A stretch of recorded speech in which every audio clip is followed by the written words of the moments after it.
Chilli powder అన్ని రకాల వంటలకు పచ్చళ్లకు సరైన chilli powder. No colour, no chemicals.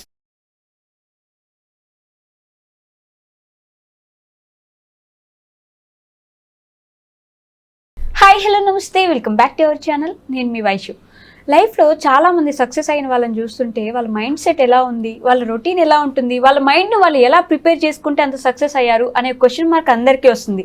So లైఫ్లో మనం సక్సెస్ అవ్వాలంటే మన మైండ్ సెట్ ఎలా ఉండాలి, ఈ విషయం గురించి మాట్లాడడానికి మైండ్ మ్యాటర్స్ ప్రోగ్రాంలో ఈరోజు నాతో పాటు motivational speaker and spiritual trainer Narasimha Rao గారు ఉన్నారు. సార్తో మాట్లాడదాం. హలో సార్, నమస్తే. నమస్తే అమ్మా. బాగున్నారు సార్? Fine sir. ఈ సక్సెస్ అయిన వాళ్ళందరిని చూస్తుంటే అందరిలో ఖచ్చితంగా కామన్ పాయింట్ ఒకటి ఉంటుంది, వాళ్ళ మైండ్ సెట్. ఏం జరిగినా ఎలా జరుగుతున్నా కామ్గా ఉండడము. అసలు మైండ్ సెట్ మనల్ని మనం ఎలా సెట్ చేసుకోవాలి, మన మైండ్ మనం ఎలా ప్రిపేర్ చేసుకుంటే సక్సెస్ అవ్వచ్చు అంటారు? లైఫ్ అన్నదిమ్మా live in full excitement yes sir అని ముందు మనం డిఫైన్ చేసుకుంటే, మన లైఫ్ని మనం డిఫైన్ చేసుకున్నట్లయితే ఆ తర్వాత సక్సెస్ అనేది ఆటోమేటికలీ ఫాలోస్. ఎస్. సో మైండ్లో మనం ఫిక్స్ చేసుకోవాల్సింది ఏంటంటే live in full excitement. Live in full excitement okay. అంటే నువ్వేం ఆలోచిస్తున్నా, ఏం చేస్తున్నా, ఎవరితో ఉన్నా, ఏ పరిస్థితిలో ఉన్నా మనలో ఉన్నటువంటి ఆనందం కావచ్చు, ఉత్సాహం కావచ్చు, దాన్ని మనం ఎట్టి పరిస్థితుల్లోనూ పోగొట్టుకోకూడదు. ఓకే. ఆ రకంగా మన మైండ్ని ప్రిపేర్ చేసుకుంటే అప్పుడు సక్సెస్ అనేది ఆటోమేటిక్గా ఫాలో అవుతుంది. అయితే అది ఎట్లా ఉండాలి, ఎట్లా మెయింటైన్ చేయగలుగుతాం దాన్ని అన్నది అసలు అయిన ప్రశ్న. ఈ రోజుల్లో యువత ఏం చేస్తున్నారంటే live in full enjoyment. Excitement పోయి ఎంజాయ్మెంట్ వచ్చింది. ఎక్సైట్మెంట్ ప్లేస్లో ఎంజాయ్మెంట్ వచ్చింది. ఓకే. సో ఎంజాయ్మెంట్ అన్నది మీనింగ్ లేదు. ఎంజాయ్మెంట్ సంబంధం ఏంటంటే ఓ పర్పస్లెస్, ఓకే, రిలాక్సింగు, మైండ్కి కావాల్సినటువంటి ఆల్ టైప్స్ ఆఫ్ కంఫర్ట్స్ కావచ్చు, హ్యాపీనెస్ కావచ్చు, అంటే సరౌండింగ్స్గా ఉన్నటువంటి ఎటువంటి సబ్జెక్ట్స్ ఏదన్నా దానికి ఇవ్వాల్సిన ఇచ్చినట్లయితే అది ఎంజాయ్మెంట్ అంటాం. Enjoyment once in a while it's okay. Okay. యాక్చువల్గా రియల్లీ సక్సెస్ పీపుల్ మీరు ఏదైతే చెప్పారో, అంటే ప్రముఖమైన విజయవంత సక్సెస్ఫుల్ పీపుల్ తీసుకున్నట్లయితే వాళ్ళకి ఆ వర్కే వర్షిప్, వాళ్ళకున్న గోలే ఎంజాయ్మెంట్. ఓకే. ఆ రకంగా వాళ్ళు తయారవ్వాలన్నమాట. అంటే ప్రస్తుత మూమెంట్లో ఉండడం మంచిదే అంటుంటారు కదా సార్. ప్రజెంట్ని ఎంజాయ్ చేయండి, ప్రజెంట్లో ఉండండి, ఫ్యూచర్ గురించి అవసరం లేదు, పాస్ట్లో బ్రతకొద్దు అని అంటూ ఉంటారు బయట. అదేనమ్మా. ఏం జరిగిందంటే ఒక టైంలో ఏం జరిగిందంటే చరిత్ర చూసుకున్నట్లయితే కొన్ని ఫారెన్ మీడియా కావచ్చు, ఇవన్నీ ఏం చేసినాయి అంటే మనలో భావాలకు ఎక్కువ ప్రాముఖ్యత ఇచ్చింది. ఓకే. బాధ్యతకి ఇవ్వలేదు, లక్ష్యానికి ఇవ్వలేదు. పైగా అందరికీ ఒకే లక్ష్యాన్ని నిర్దేశించడం జరిగింది. సమాజం ఎలా జరిగిందంటే ఎక్కడ ఎక్కువగా డబ్బులు వస్తున్నట్లయితే అదే నేను చెయ్యాలి అనే ఏకైక లక్ష్యం, అందరికీ ఒకే లక్ష్యం అన్నట్టుగా సమాజంలో రకమైనటువంటి భావన డెవలప్ అయింది. ఓకే. దానివల్ల ఏం చేస్తున్నారంటే అది అందుకోలేని వాళ్ళు ఫ్రస్ట్రేషన్కి వెళ్ళిపోతున్నారు. సక్సెస్ మార్క్ పక్కన పెట్టిన ఫెయిల్యూరే వాళ్ళకి జీవితంలో అనుకున్నట్లుగా అయిపోతుంది అనమాట. ఓకే. కాబట్టి ఆ సక్సెస్కి మైండ్ సెట్ ఏంటంటే నెంబర్ 1 నేను చెప్పా కదా, దాన్ని మనం మెయింటైన్ చేయాలి. Live in full excitement. అది ఎట్లాగా అంటే మనం లైఫ్లో ఒక లక్ష్యాన్ని నిర్దేశించుకోవాలి. ముఖ్యంగా ఉదాహరణకి మనం చిన్నప్పుడు చదువుకునేటప్పుడు మనకి ఏ లక్ష్యం తెలియదు, ముందుకు వెళ్ళిపోతూనే ఉంటాం. ఆ తర్వాత పక్కన మిత్రుల ద్వారా కానీ స్నేహితుల ద్వారాగా వాళ్ళు ఏం చేస్తున్నారో దాన్ని బట్టి మనం నిర్ణయం తీసేసుకుంటాం. ఆ తర్వాత బయట జరిగేటువంటి నేను చెప్పా కదా, ఎక్కడ డబ్బులు ఎక్కువ వస్తున్నాయి, ఎక్కడ బాగా అది వస్తుంది అనే విషయం చూసి దాని వెనకాల వెళ్ళిపోతుంటాం. ఈ క్రమంలో నేను ఆ excitement, live in the moment అనే ఎక్సైట్మెంట్ని కోల్పోతూ ఉంటాను. ఓకే. ఎందుకంటే ఎందుకు వెళుతున్నాను, ఎక్కడికి వెళుతున్నాను, ఎలా వెళుతున్నాను అన్నది నాకేమీ గ్యారంటీ లేదు.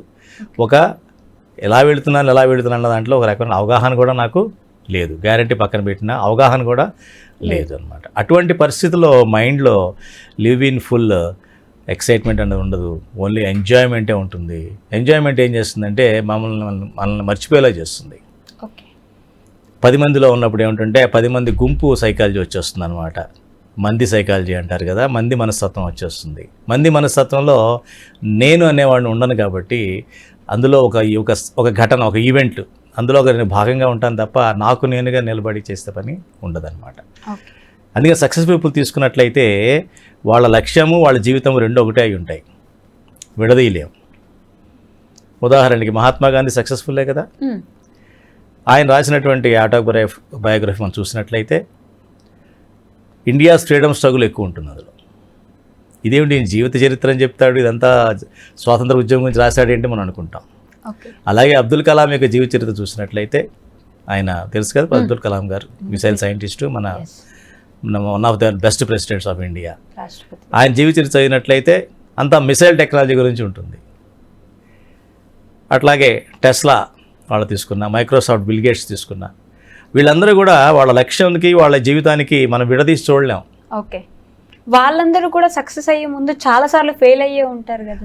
ఈ నెంబర్ 1 సెకండ్ స్టెప్ ఏంటంటే failures are the stepping stone for the success. అది ఉండాలి. సక్సెస్ అన్నది ఈజ్ నాట్ ఏ డెస్టినేషన్ కాదు, అది జర్నీ. ఈ రెండు మైండ్లో పెట్టుకోవాలి. సక్సెస్ అంటే ఏదో ఒకటి అందుకోవడం కాదు, అది నిరంతరం జరిగే ప్రక్రియ. ఎందుకంటే ఒకే సక్సెస్ అని ఉండదు. సక్సెస్ అంటే అర్థం ఏంటంటే నేను అనుకున్నది సాధించాను అన్నది సక్సెస్. హ్యాపీనెస్ అంటే ఏంటంటే ఆ సాధించే క్రమంలో నేను ఏది పోగొట్టుకోలేదు అన్నది హ్యాపీనెస్. చాలామంది సక్సెస్ఫుల్ పీపుల్ ఆ తర్వాత హ్యాపీనెస్తో లేరు. ఎగ్జాక్ట్లీ అదే, ఏది పోగొట్టుకోకుండా సక్సెస్ అయిన వాళ్ళు చాలా తక్కువ మంది ఉంటారు.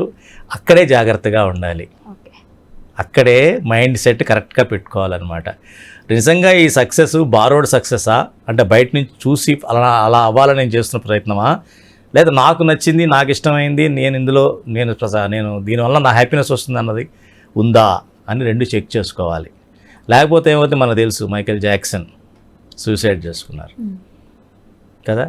ఇట్లా ఎంతోమంది పెద్ద పెద్ద వాళ్ళందరూ కూడా చాలా సక్సెస్ఫుల్ పీపుల్ వాళ్ళు చివరిలో డిప్రెషన్కి లోనయ్యి, డ్రగ్స్కి లోనయ్యి, సూసైడ్ చేసుకునే సందర్భాలు కూడా మనకు ఎన్నో తెలిసినాయి.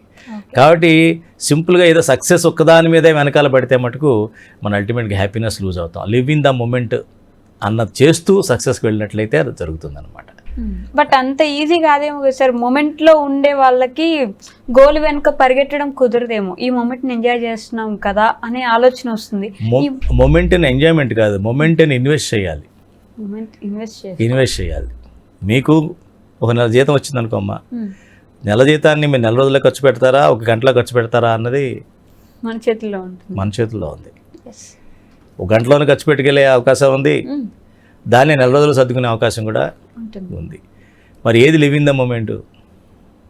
నెల రోజులు దాన్ని సరిగ్గా మళ్ళీ ఇంకొక శాలరీ వచ్చేదాకా దాన్ని మెయింటైన్ చేయడం అనేది live in the day, live with the amount you have. అంటే ఏంటి, బాధ్యత కర్తవ్యంతో పాటుగా ఎంజాయ్మెంట్ ఉంటే పర్వాలేదు, కానీ అదొకటే పెట్టుకున్నట్లయితే మనం we lose our track. So దానికోసం ప్రతిదీ లివ్ ఇన్ ద మూమెంట్ ఉంటూనే సక్సెస్ కోసం పోరాడే వాళ్ళే ఆ లివ్ ఇన్ ద మూమెంట్ అన్నదే ఆ లివ్ ఇన్ ద మూమెంట్లో వర్క్ ఫర్ ద గోల్కి సంబంధించింది ఉండాలి నేను చేసే పని. సపోజ్ నేను స్టూడెంట్ అనుకోండి, మీరు స్టూడెంట్ అనుకోండి, స్టూడెంట్ గోల్ ఏంటి? చదువుకొని చాలా మంచి మార్క్స్తో బయటకు వచ్చి తనకి తానుగా ఆ నాలెడ్జ్ అంతా గెయిన్ చేసి చాలా గర్వంగా బయటికి రాగలగాలి ఆ ఇన్స్టిట్యూషన్ నుంచి. జాబ్ తర్వాత విషయం. ప్రస్తుతం లివ్ ఇన్ ద మూమెంట్ అంటే యు ఆర్ ఏ స్టూడెంట్గా నాకు కావాల్సినటువంటి ఫస్ట్ లక్ష్యం ఏమిటి? విద్యను అర్థించేవాడిని విద్యార్థి అంటారు. నీ ప్రైమరీ గోల్ ఇస్ విద్య. దానిలో ఎంజాయ్ చేయి, ఆ హోంవర్క్ ఎంజాయ్ చేయి, ఆ ల్యాబ్ ప్రాక్టికల్స్ ఎంజాయ్ చేయి, ఆ టీచర్ని ఎంజాయ్ చేయి, ఆ ఆర్ట్స్ ఏమైనా ఉంటే సైన్స్ రికార్డ్ దాన్ని ఎంజాయ్ చేయి. సో ఎంజాయ్మెంట్ అన్నది అందులోనే తెచ్చుకున్నప్పుడే సక్సెస్ అవుతాం. లేకపోతే రెండు దేనికది ఎంజాయ్మెంట్ వేరు, ఈ నా బాధ్యత వేరు అని రెండు విడదీస్తే మటుకు సక్సెస్ కాదు కదా, డెఫినెట్గా ఫెయిల్ అవుతారు. Okay sir, thank you.